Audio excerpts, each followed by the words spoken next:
Once upon a time there were 4 little rabbits, and their names were Flopsy, Mopsy, Cottontail, and Peter.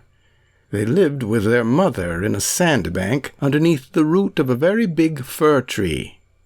"Now, my dears," said old Mrs. Rabbit one morning, "you may go into the fields or down the lane, but don't go into Mr. McGregor's garden. Your father had an accident there. He was put in a pie by Mrs. McGregor. Now run along, and don't get into mischief. I am going out." Then old Mrs. Rabbit took a basket under her umbrella and went through the wood to the baker's. She bought a loaf of brown bread and 5 currant buns. Flopsy, Mopsy, and Cottontail, who were good little bunnies, went down the lane to gather blackberries. But Peter, who was very naughty, ran straight away to Mr. McGregor's garden and squeezed under the gate. One morning a little rabbit sat on a bank. He pricked his ears and listened to the trit-trot of a pony. A gig was coming along the road. It was driven by Mr. McGregor, and beside him sat Mrs. McGregor in her best bonnet. As soon as they had passed, little Benjamin Bunny slid down into the road and set off, with a hop, skip, and a jump, to call upon his relations, who lived in the wood at the back of Mr. McGregor's garden. That wood was full of rabbit-holes, and in the neatest, sandiest hole of all lived Benjamin's aunt and his cousins, Flopsy, Mopsy, Cottontail, and Peter. Johnny Town Mouse was born in a cupboard. Timmy Willie was born in a garden. Timmy Willie was a little country mouse who went to town by mistake in a hamper.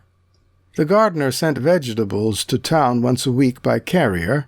He packed them in a big hamper. The gardener left the hamper by the garden gate so that the carrier could pick it up when he passed. Timmy Willie crept in through a hole in the wickerwork, and after eating some peas, Timmy Willie fell fast asleep.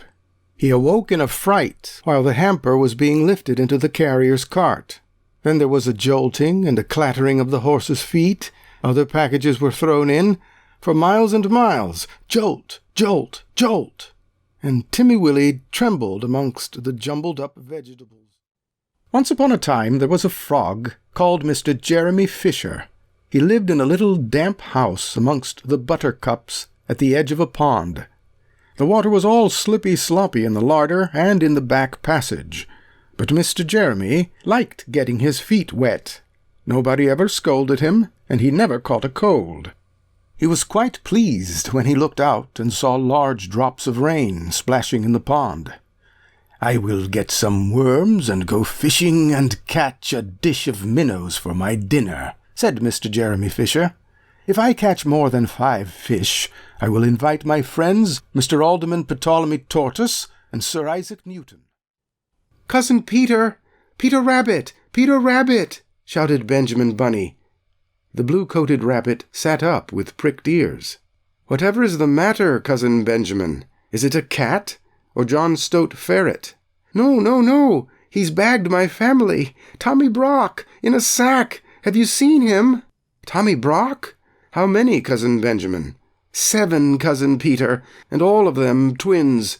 Did he come this way? Please tell me quick." "Yes, yes, not 10 minutes since. He said they were caterpillars. I did think they were kicking rather hard for caterpillars." Which way has he gone, Cousin Peter?" Tom Thumb put out his head for a moment, and then popped it in again. Tom Thumb was a mouse.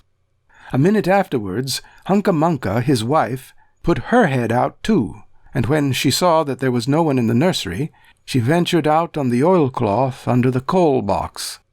The doll's house stood on the other side of the fireplace.